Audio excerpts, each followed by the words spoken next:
नमस्कार दोस्तों, स्वागत है आपका आज के मुख्य समाचार में, जिसमें सबसे पहली बड़ी खबर मैं आपको बताएंगे कि बिहार के विधानसभा चुनाव में भाजपा को लगा बड़ा झटका और पीएम मोदी रैली का हुआ जबरदस्त विरोध। जी हां दोस्तों, एक तरीके से कहा जाए तो फ्लॉप बताई जा रही है पीएम मोदी की बिहार में रैली। बेहद बड़ी खबर निकल के आ रही है। मोदी गो बैक के नारों के साथ यहां पर डाल उठा पूरा सोशल मीडिया और यहां पर जबरदस्त विरोध चुनाव से पहले भारतीय जनता पार्टी और पीएम मोदी का, जिसके बाद कांग्रेस ने कहा है कि चुनाव में बिहार की जनता को बरगलाने आए हैं पीएम मोदी, और यह भी कह दिया है कि इस वक्त पीएम मोदी को सरहद की चिंता करनी चाहिए, बिहार के चुनाव की नहीं। और राहुल गांधी ने सवाल दाग दिया है कि आखिरकार बताए बिहार की जनता को पीएम मोदी कि सीमा से वापस चीनी सेना कब जाएंगे। तो दोस्तों, बेहद बड़ी खबर, एक एक हर एक खबर की गहराई में आपको ले जाएंगे। लेकिन दोस्तों, उससे पहले अगर आपको भी ऐसा लगता है कि पीएम मोदी को देश के सरहद की चिंता करनी चाहिए, बिहार के चुनाव की नहीं, तो आप अभी इस वीडियो को लाइक कीजिए और इस लाल बटन को दबा के इस चैनल को फ्री में सब्सक्राइब करके घंटी बजाकर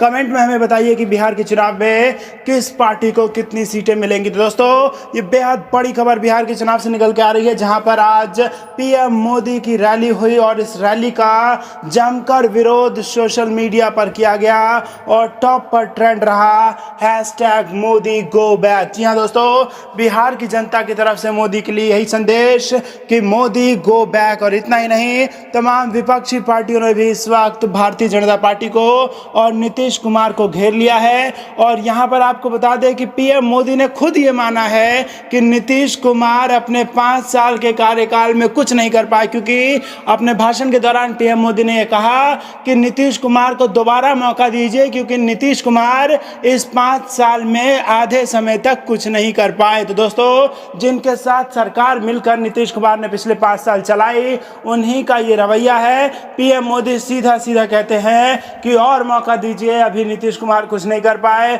और इतना ही नहीं, जो उनके साथ चिराग पासवान पिछले कई सालों से सरकार में थे, उन्होंने तो इतना तक कह दिया है कि सरकार बदलते ही निश्चय घोटाले की जांच करवाएंगे और सारे घोटालेबाजों को जेल भेजवा देंगे। तो दोस्तों, भ्रष्टाचार तक के आरोप उसी सरकार पर लग रहे हैं जिसमें भागीदारी थे चिराग पासवान। और अब एनडीए के लिए ये बेहद बुरी खबर निकल के आ रही है, क्योंकि सबसे बड़े नेता प्रधानमंत्री मोदी, वो जब बिहार पहुंचे बिहार की जनता को संबोधित करने के लिए, तो उस वक्त भी जबरदस्त विरोध सोशल मीडिया पर #मोदी गो बैक के हैशटैग के साथ ट्रेंडिंग पर दिखा।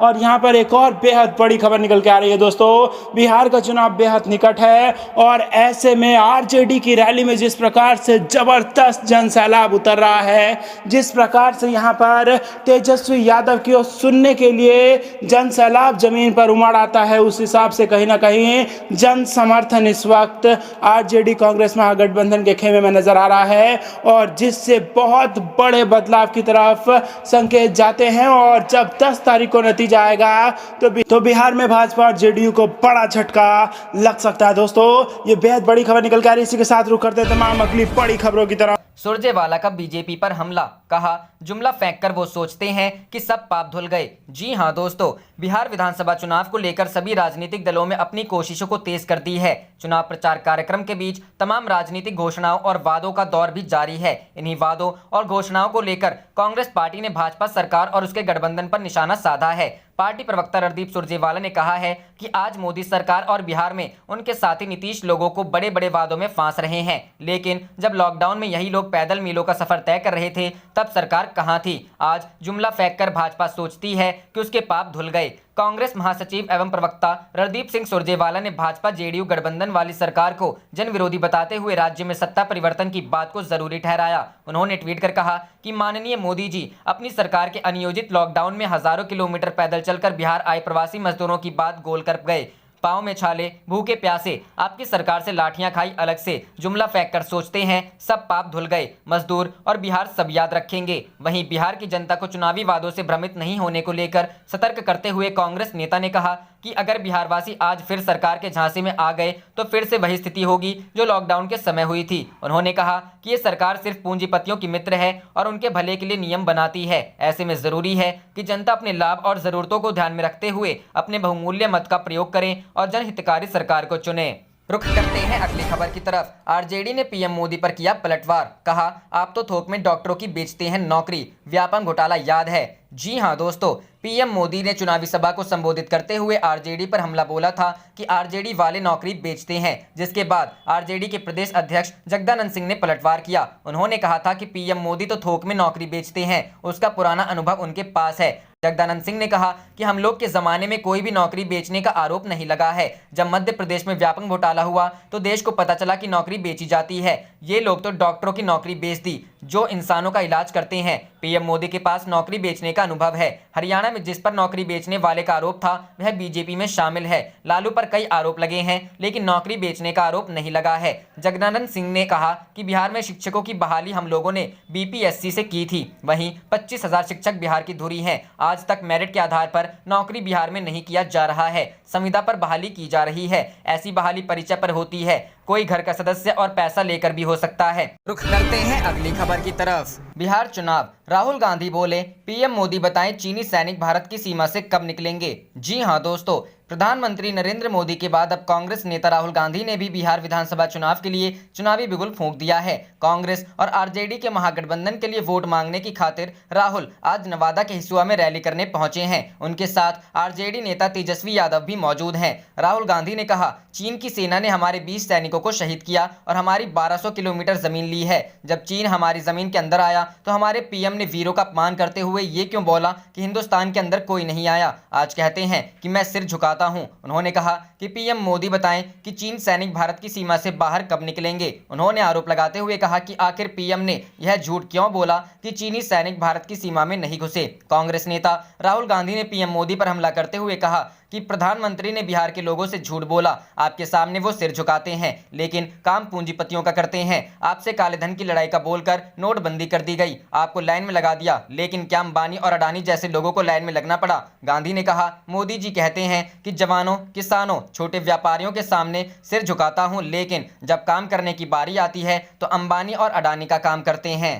रुख करते हैं अगली खबर की तरफ। ट्रंप ने भारत की गंदी हवा को बनाया चुनावी मुद्दा तो भड़के लोग। सिब्बल बोले हाउडी मोदी का क्या रिजल्ट। जी हां दोस्तों, यूएस प्रेसिडेंशियल इलेक्शन 2020 अमेरिका में होने वाले राष्ट्रपति चुनावों के आखिरी प्रेसिडेंशियल डिबेट में डोनाल्ड ट्रंप ने भारत की जहरीली हवा को चुनावी मुद्दा बनाया है, जिसके बाद ट्विटर पर हैशटैग हाउडी मोदी और हैशटैग फिल्थी ट्रेंड करने लगा। इस ट्रेंड के साथ सोशल मीडिया पर भारत के लोगों ने ट्रंप के बयान की आलोचना की, लेकिन इसी के साथ पीएम नरेंद्र मोदी भी कांग्रेस और विपक्ष के नेताओं के निशाने पर आ गए। कांग्रेस के वरिष्ठ नेता कपिल सिब्बल ने ट्रंप के बयान के बाद कहा, यह हाउडी मोदी का नतीजा है। वहीं कांग्रेस नेता कार्ति पी चिदम्बरम ने भी ट्वीट किया। प्रेसिडेंशियल डिबेट के दौरान अमेरिकी राष्ट्रपति डोनाल्ड ट्रंप ने भारत पर कमेंट करते हुए कहा, चीन को देखो वहां कितनी गंदी हवा है, रूस को देखो, भारत को देखो, यहाँ हवा गंदी है। मैं पेरिस समझौते से इसलिए बाहर निकला क्योंकि हमें खरबों डॉलर निकालने थे, हमारे साथ बहुत ज्यादा गलत व्यवहार किया गया था। ट्रंप ने इस दौरान कहा, अमेरिका में सबसे कम कार्बन का उत्सर्जन है, हमने यहाँ की जलवायु पर ध्यान दिया है।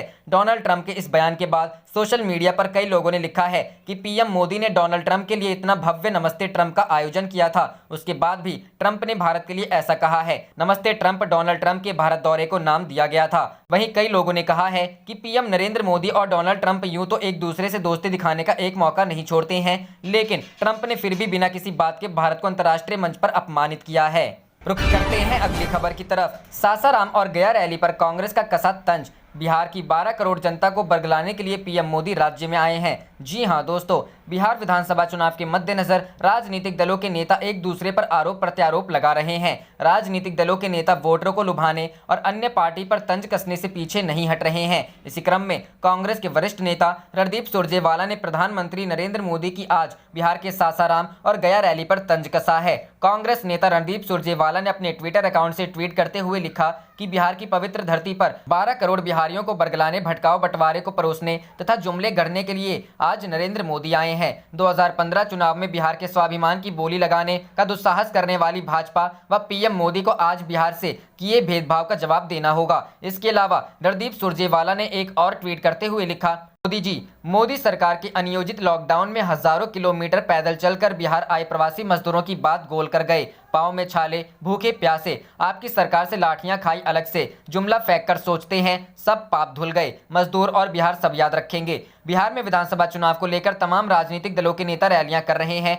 रुख करते हैं अगली खबर की तरफ। तेजस्वी यादव ने योगी पर साधा निशाना, कहा कौन कहां से आया यह महत्वपूर्ण नहीं, गरीबी खत्म करना अहम। जी हां दोस्तों, राजद नेता तेजस्वी यादव ने बृहस्पतिवार को यूपी के मुख्यमंत्री योगी आदित्यनाथ के भाषणों पर निशाना साधते हुए कहा कि कौन कहां से आया यह महत्वपूर्ण नहीं है, बिहार के लिए बेरोजगारी और गरीबी का मुद्दा महत्वपूर्ण है। भाजपा के घोषणा पत्र पर बात करते हुए तेजस्वी ने कहा कि भाजपा के पास बिहार चुनाव में कोई चेहरा नहीं है, इसलिए वित्त मंत्री निर्मला सीतारमण को घोषणा पत्र जारी करने के लिए खुद आना पड़ा। अब जबकि वह यहां पर हैं, तो सीतारमण जी को बताना चाहिए कि उन्होंने बिहार को विशेष पैकेज और विशेष राज्य का दर्जा क्यों नहीं दिया। उन्होंने नीतीश पर कटाक्ष करते हुए कहा कि 15 साल शासन करने के बाद भी उन्हें समझ नहीं आया कि बजट में क्या प्रावधान है।